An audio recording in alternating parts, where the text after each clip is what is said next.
Our next topic, transport of gases, and we are mainly concerned with the transport of oxygen and CO2.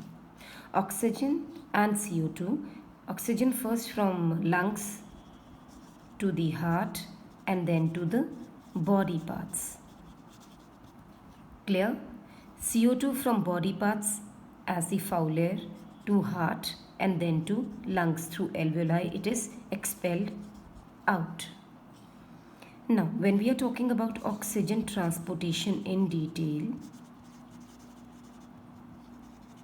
we say the first one is as dissolved gas. About 3% of oxygen in the blood is dissolved in the plasma and is carried to all the body cells. Clear? Only 3% of it, not much.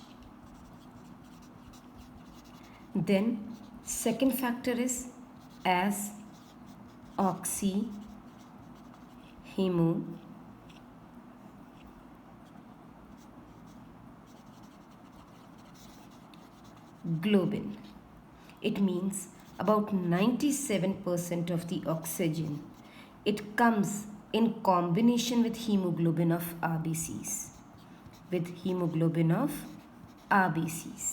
So, why and how this combination acts? We know Hb, that is the hemoglobin, which is a protein portion of a pigment, right? Globin, protein portion. इसके अंदर एक globin होता है, एक haem होता है. This globin and heme, that's why it is formed hemoglobin. Now this heme, it contains 4 atoms of iron, and each iron atom is capable to join a molecule of oxygen. So easily 4 molecules of oxygen can easily combine with these 4 molecules of iron. That's why we call it HbO2. Oxygen and hemoglobin combine in an easily reversible reaction to form oxyhemoglobin. Clear? Heme portion, it contains 4 atoms of iron, each capable of combining with a molecule of oxygen. So ultimately, how many molecules of oxygen are bound? 4 molecules of oxygen. They can bind easily to 1 molecule of hemoglobin, and they form a reversible factor HbO2, which is known as oxyhemoglobin. This can easily bind under high partial pressure of oxygen, because we know when there is high partial pressure of oxygen, which is 104 in the alveoli, it can easily bind to the hemoglobin pigment and can give rise to oxyhemoglobin.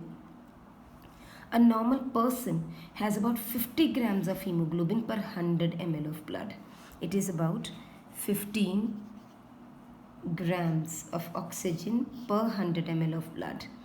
And automatically during any strenuous exercise, when the muscles start consuming more oxygen, the partial pressure of oxygen in the tissues fall, and as a result, blood at the tissue level has only 4.4 ml of oxygen per 100 ml of blood.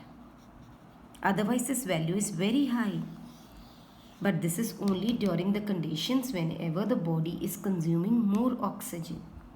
On the basis of this, we are going to do an oxygen dissociation curve. Now, what do we mean by an oxygen dissociation curve?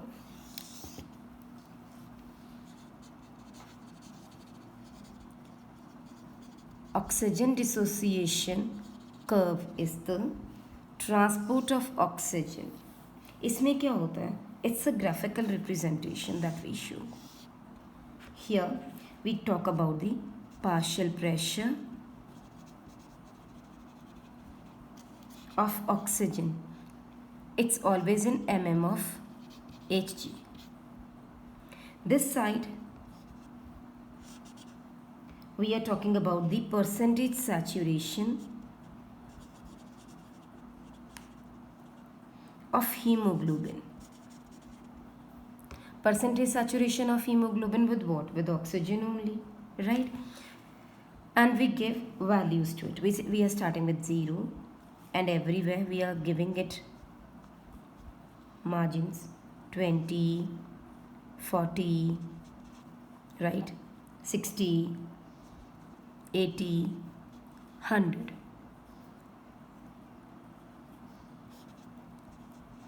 There are also 20, 40, 60, 80, 100.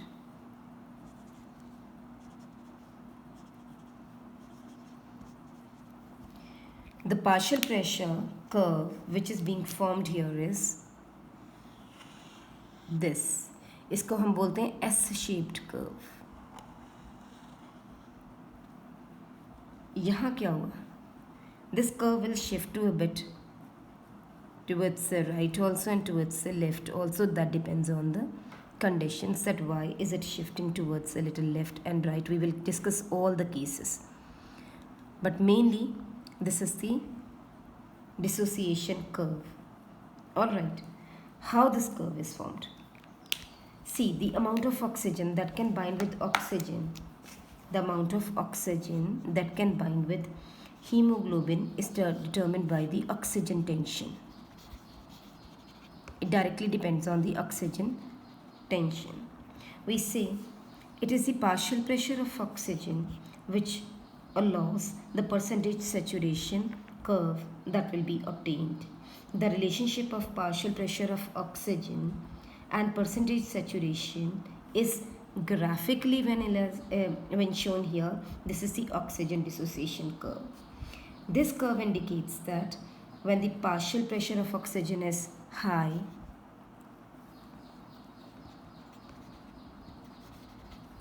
partial pressure of carbon dioxide is low, hydrogen ion concentration low, and the temperature is low, then this curve is facilitated, meaning this curve is formed. The partial pressure of hemoglobin when oxygen has to bind with it is high, partial pressure of carbon dioxide has to be low, hydrogen ion concentration has to be low, and temperature has to be low. All these will favor in the formation of oxygen curve that we have seen here. It is known as sigmoid curve also. Why the curve is dissociating from here? Why has it become or achieved a constant nature here? Simply because, and why is it deflecting or shifting towards the left as well as the right? When it is shifting towards the right, it means that dissociation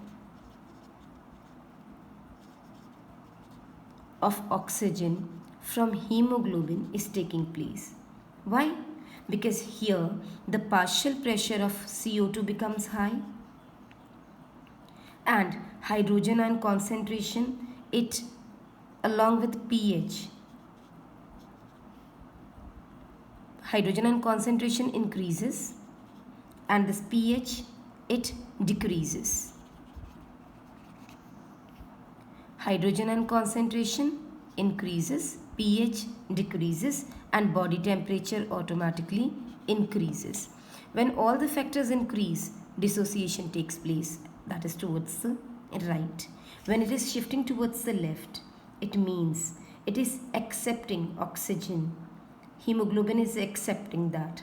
Here there is partial pressure of CO2 that is low and temperature low, but pH remains high. Alright, pH remains high, so it will favor the formation of the curve. This will favor the dissociation of the curve. Clear? This oxygen dissociation curve, when moves a little towards the left or towards the right, the factors are, if it is favoring the formation of this curve, it's only because partial pressure of oxygen is high, partial pressure of carbon dioxide is low, then hydrogen ion concentration is low, and the temperature of the body is low. If this is shifting towards the right. It means it is favoring dissociation now. Oxygen has to get dissociated from hemoglobin. Why so? Because the partial pressure of carbon dioxide is increasing, hydrogen concentration increasing, pH decreasing, and temperature also increasing.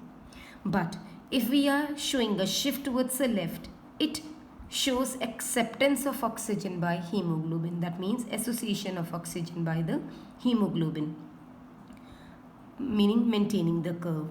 And over there, decrease in partial pressure of carbon dioxide, low pressure, low temperature, as well as low hydrogen ion concentration, but pH will remain high. That will favor this formation. This is called dissociation curve, or oxygen hemoglobin dissociation curve. In this curve, there is an important point, that is the Bohr's effect, that you should know. What is this Bohr's effect is? We say CO2, when it is on Bohr's effect, when the CO2 on being released in blood reacts with water, right? So the CO2 reacts with water to form H2CO3. Clear?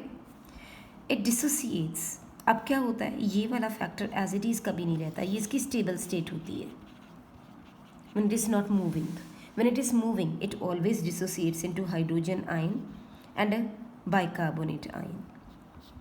This is the form in which it is mobile. It is moving here and there in blood. These released hydrogen ions, it lowers the pH of blood.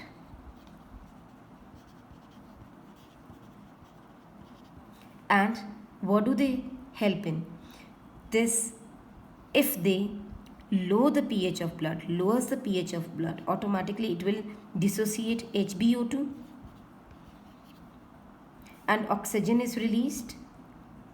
Ultimately, what is favorable here? Carbon dioxide content, and this carbon dioxide concentration can result in dissociation of oxyhemoglobin.